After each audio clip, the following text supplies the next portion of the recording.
Every day, leaving the house, we encounter an amazing monument of history, a unique and extremely visible mark of the progress of human civilization, the street. Although among us there are lucky people on remote work, for whom sunlight, real communication, and fresh air have long been something hostile and incomprehensible, but even they cannot constantly avoid the streets.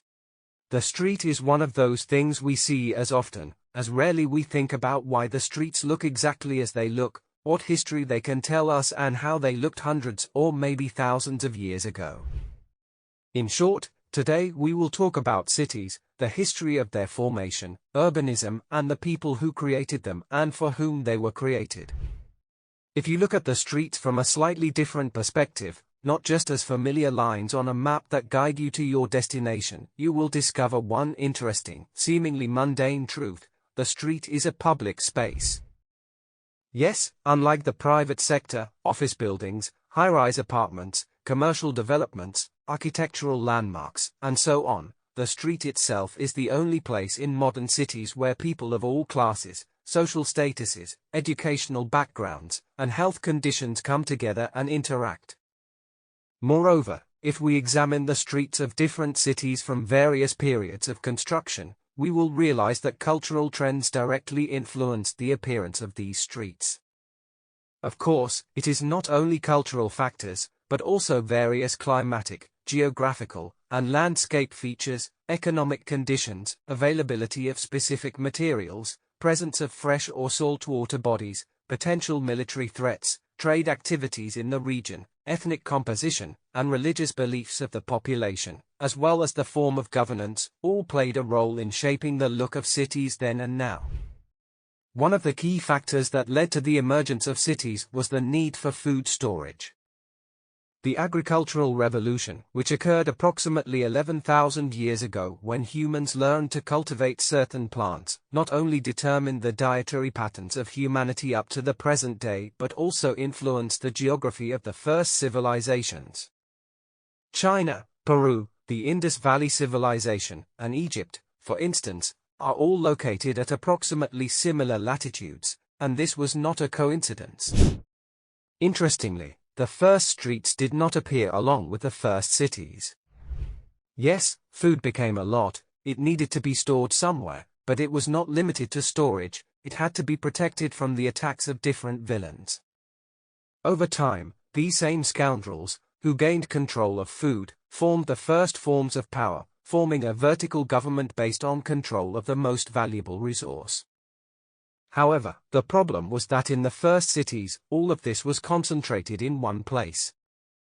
The city was divided into two parts. The first part was like a palace, a fortified structure that housed warehouses, barracks, slaves, and the ruling elite. The second part was the actual city, a haphazard arrangement of residential houses that did not differ much from the first primitive villages. Approximately so looked all the first Sumerian towns, the Mesoamerican cities, while one of the oldest cities in the world, Mohenjo-Daro, consisted of the same parts, with the only difference that the palace was not in the center, but at a distance from the city. So one can say that the same palaces, which could have had a different appearance and configuration, were the first cities. They not only combined several administrative functions, but were entire urban complexes with specific and developed infrastructure. At the time, all the nearby buildings were rather separate farms, private farms, and houses that were no different from the houses in the villages. Actually, there was no organization or streets there either. In such conditions, the streets were simply not necessary, you could meet the individual roads passing through the settlement. And yet, around 4000 BC, there is an urban revolution, as the archaeologist Howard Child called it. And since then, humanity has been striving to live less and less isolated. However, among the many civilizations there was one that was ahead of the entire planet, an eternally rising from the ashes civilization of cat lovers, a civilization that first began to plan and lay streets, and we are, of course, talking about Egypt. The pharaoh state became a unified entity as early as the 4th millennium BC, and like everything in ancient Egypt, the design of streets and cities was closely tied to the river of life, the Nile. Cities stretched along the river, protected from nearby enemies by the deadly desert, often without the need for defensive walls. Due to the lack of practical necessity, Egyptians did not tie themselves to one place, and Egyptian pharaohs encouraged this mobility. It would not be dignified for your pyramid to be cramped among the pyramids of your predecessors. By the way, after the pharaoh's burial, the pyramids became religious centers. The general scheme was as follows: the pharaoh would ascend the throne, travel to a new city, and begin building a pyramid there. For this event, an urban development plan was created, which often involved connecting the ruler's current residence to his under-construction pyramid with a system of several streets. That's how you lived your entire life, facing the construction of your future tomb. The central street, which directly connected the pyramid and the palace, was considered an elite place. Along this street lived wealthy Egyptians, usually priests, and all the poorer people lived on the second line. Gradually these trends developed into the present urban planning, such as in the city of Kahun. In the 2nd millennium BC appeared the first documented system of streets in the form of the familiar grid of mutually perpendicular streets. Interestingly, such a building scheme was originally invented to simplify the task for builders, and later such planning was appreciated by people living there. Thus, we can say that the planning of the streets in ancient Egypt was based on religious traditions and originally had no practical meaning. And the possibility for all this provided good geographical characteristics. Such streets already, of course, characterized the appearance of cities, but the real streets, that is, the public space in our understanding, the streets became in the era of the true boom of urban construction, in antiquity. If the streets were mainly roads before, in ancient Greece, streets became the main element of the urban landscape. The life of a Greek citizen was very different from that of a Sumerian or Egyptian citizen. The famous Greek democracy quite greatly changed the appearance of cities. For example, such a familiar for us element of the urban environment as the square appeared quite late, in the 6th century BC. Yes, Greek policies became the first place where squares appeared. Why is that so? In the past, there was no place for public gatherings. Courts, important city decisions, public speeches, meetings of ordinary citizens, trade, all of this has emerged in many ways thanks to politics. Now, with the emergence of democratic legal institutions, people have a need to meet not only for work, also the city square has become no less important urban element than temples or palaces. In addition to political reasons, the life of the ancient Greeks became public in other industries. Schools and theaters, symposia, and sporting events had to be attended. In short, you couldn't spend most of your life in your private yard. Once again, people had more business and they had to move more on the street. In turn, the streets themselves ceased to be just roads and began to adapt to the needs of the citizens. Someone was in a hurry to work, someone wanted to eat, someone was interested in shopping, and other entrepreneurial people began to make money from it. Architecturally, the streets also changed. Instead of ordinary houses, now columns began to appear on the edges of streets, in the shade of which just placed shopping malls. To do this, it was often necessary to rebuild quarters with already built-up buildings. In the old cities this was usually chaotic, but in the newer cities, which gradually spread along the Mediterranean Sea, the streets were already planned more consciously. In every new Greek colonial settlement, there was a man responsible for planning the urban space, so it can be said that this was the first precedent when the planning of streets was meant to serve people, not kings, gods, dead people or any other kind of nonsense. Along with countless changes that appear unphilosophical, which with their strong reaction should consider how the city looks from an aesthetic point of view, what should be the ratio of different spaces in the city, the appearance of houses and so on. So the beginning of the appearance of the case in the quarters according to the types of activities discovered, for example, a shopping district, temple or residential. Such quarters took shape in the urban grid already familiar to us. Moving on, the Romans developed Greek ideas. Colonnades, Trading shops also stretched along the streets, and Roman forums became the main centers of publicity instead of squares. However, the Romans also introduced innovations in the appearance of cities and in the functioning of the streets. During the period of the Roman Empire, special zones appeared on the streets, zones that are now so lacking in many modern densely populated cities, especially cities in the Middle East. And we are talking about sidewalks. Yes, there were pedestrian zones in some cities even before the Romans, but it was they who approved by law that city streets are the place where pedestrians are a priority. For example, at first there was a ban on the entry of vehicles into Rome during the day.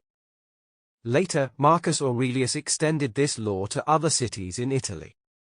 These rules eventually reached the remote corners of the empire, in those places where the Romans initially appeared as conquerors. The Roman legions needed military camps, and because the Roman soldiers built a lot and skillfully, over time, many of these camps became cities.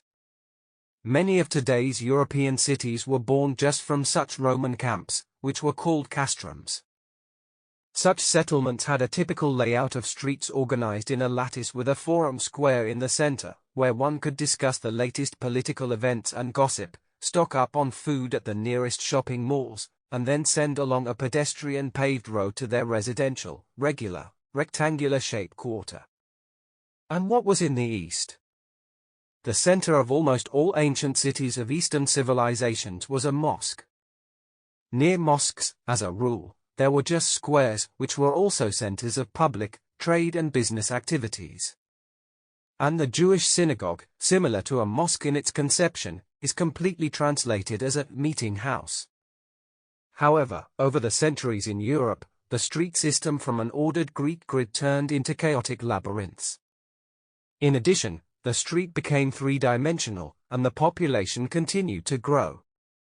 The population grew, the climate changed, the amount of arable land did not increase much, travel became a little safer. Under such conditions, people began to look for new opportunities in the city, and the growing European trade, the centers of which were cities, just gave them these opportunities.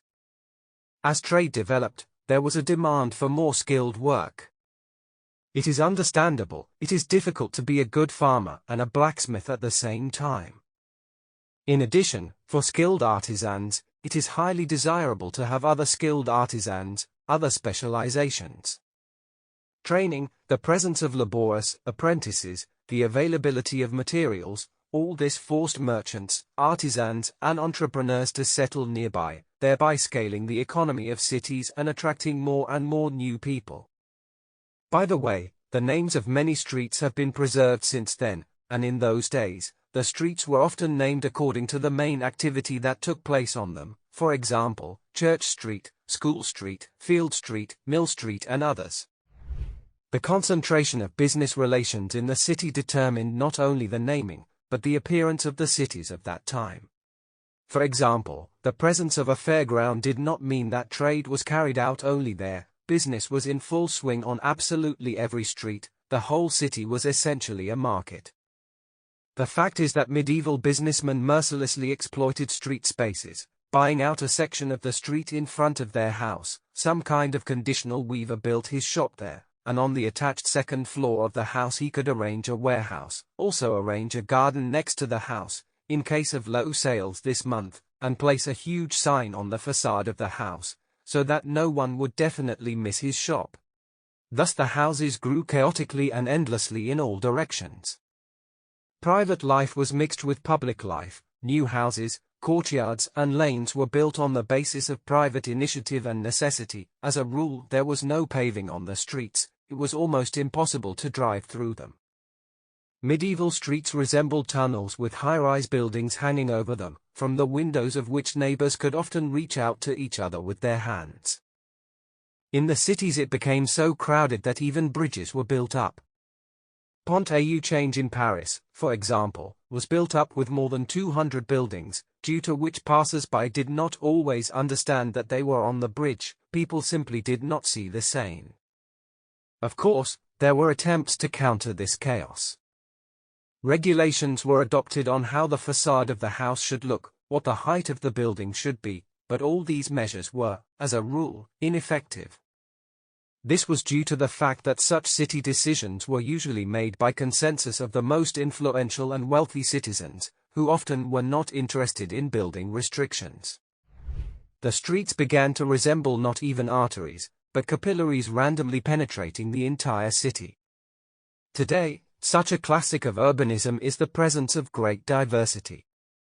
A mix of large open spaces and small pedestrian lanes, a mix of all populations, neighborhood entertainment centers, offices and residences. In a word, the maximum diversity, however, remaining at the same time a single whole. And in fact, this type of city first appeared in the Middle Ages, and the streets remaining from those times in some old cities are a living reminder of this.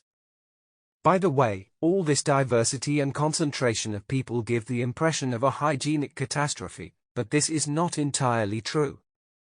Yet most of the population of Europe lived in villages, on farms, and in settlements adjacent to various castles, abbeys and monasteries, and the number of cities that were really cities could be counted on the fingers for a long time. Problems began when the cities began to really grow, and this began at the end of the Middle Ages, closer to the New Age. However, not only the number of inhabitants grew, but the number of resources and their diversity also increased, and the number of tools that the authorities could use to change the appearance of city streets also grew. Trends began to change since Italy during the Renaissance and completely changed after the Great French Revolution. During these times, some events will occur that still affect the current how cities look.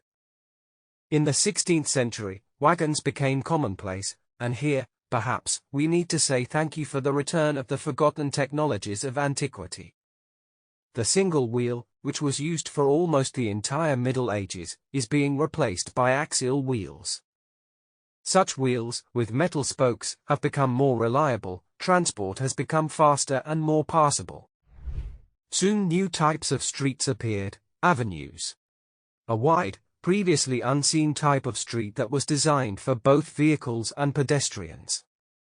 This type of street met with resistance from local residents, in much the same way that the railway was perceived with protests in some parts of the world. People protested against the presence of an increased amount of transport in the city, complaining about the destroyed pavements and deteriorating security.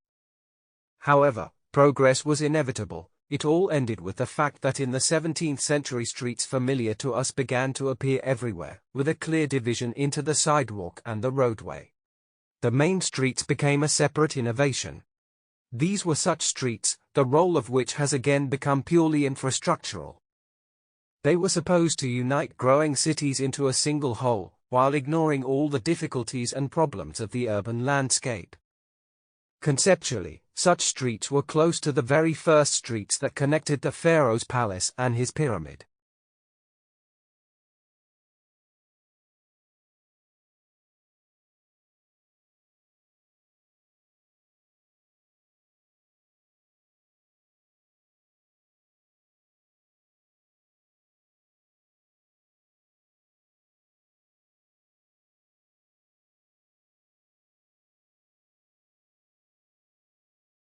The leading states of the world did not skimp on investing resources in such central streets, creating an impressive, monumental image of cities. And if earlier the streets belonged to a chaotic housing estate, guilds of artisans, various workshops and trade pavilions, now the streets belonged to the state, and the state used this. The chaotic building of the Middle Ages was replaced by huge avenues and boulevards. The solemn front architecture and other attributes of the greatness of the nation became part of the city silhouette, and the monumentality and unified architectural style of the great cities of that time demonstrated the wealth of the treasury and the ability of the authorities to control the appearance of cities. However, there was another reason why the state was so closely involved in controlling the appearance of the streets. In the monoethnic prosperous states of modern times, it was extremely important to pay attention to the greatness of the national idea. National ethnos, national literature, national culture, national music, national heroes and enemies, and since the street was the main public space, it should not be surprising that the street began to play the role of the main ideological marker. Streets began to be named after famous national representatives, such as monarchs, generals, and so on. Previously, this almost never happened. The streets were named after some local attractions, geographical features, in honor of the people who inhabited them. Now, however, each supreme power tried to adapt these names for itself. Such names have become an indispensable tool in the struggle for the minds and hearts of the population. The Great French Revolution very firmly set the trend for cultural appropriation of places. In 1792, the statue of Louis XV from Place Louis XV was replaced with a female figure which symbolized freedom, and the square itself was renamed the Place of the Revolution. Now it is called Place de la Concorde. Although the toponymic innovations of the new time were associated not only with cultural and political struggles, but also with purely practical aspects of people's lives. Postmen had the hardest time in growing cities. The development of mail has had a huge impact on navigation in modern cities. So the sequential numbering of houses on the same street appeared just for postal needs. The new streets were much more suited for fast navigation than the madness that was happening in the Middle Ages. In 1763, plates with names and numbers appeared on the most important streets of Stockholm. In 1797 in Berlin they decided to number all the houses. Later, at the beginning of the 19th century, the same systems appeared in Paris and Vienna. However, the Industrial Revolution that followed brought new challenges, and became perhaps the most problematic time in the history of urbanism. In response to more and more serious problems, more and more bold ideas and solutions began to appear. But first things first. Let's look at the growth rates of the largest European cities. By the end of the 18th century, London was a huge metropolis at that time. Its population was about 1 million people, but during the 19th century its population grew by almost 7 times. The population of Paris increased by more than 5 times, and in the middle of the 19th century was more than 1 million people. In 1800, the population of Berlin was about 172,000 people, and by the end of the 19th century it exceeded 2 million. Add to all this cramped conditions, environmental and hygiene degradation, factory chimneys towering over the urban landscape, and growing motorization. The streets were no longer a safe and pleasant place, and no more promenades were out of the question. Residential development was located side by side with the industrial one. The street lost its social role, becoming trite, uncomfortable for being on it. And in the 20th century, the boom in motorization only exacerbated these problems. Populist and fantastic concepts of the cities of the future began to appear. Among them, one can single out the Garden City, which turned out to be economically unviable and simply unclaimed. Some innovators offered the optimal, as it seemed to them, proportions of building development in the city. Le Corbusier, for example, drew up complex plans for the cities of the future which were based on geometric principles, which, in general, were also tower blocks surrounded by green spaces. And the American Frank Lloyd Wright proposed the concept of the most decentralized city. But all these people have one thing in common: the understanding that only light, greenery and fresh air can save the cities of the future. There were also ideas of abandoning the streets as public spaces, proposals to replace them with comfortable closed spaces of multi-apartment exemplary buildings. And it even seemed that the utopian idea of completely abandoning the streets could triumph. In the post-war period, the booming United States, as well as Western European countries, as well as the countries of the social bloc, began to promote the idea of highway streets, thereby further exacerbating the situation of a person on the street. However, about 50 years ago, the understanding came that this approach does not solve the problem, but only creates new ones. Today, urban trends in developed countries are oriented in the opposite direction. Cars return to the street's comfort for pedestrians and try to return the role of public space to the street. Modern cities combine all types of spaces and streets with varying degrees of success. So write about your ideal city or street type in the comments. It will be interesting to read, but if you watch to the end, then do not be too lazy to like and subscribe to channel. Thanks for watching. Bye.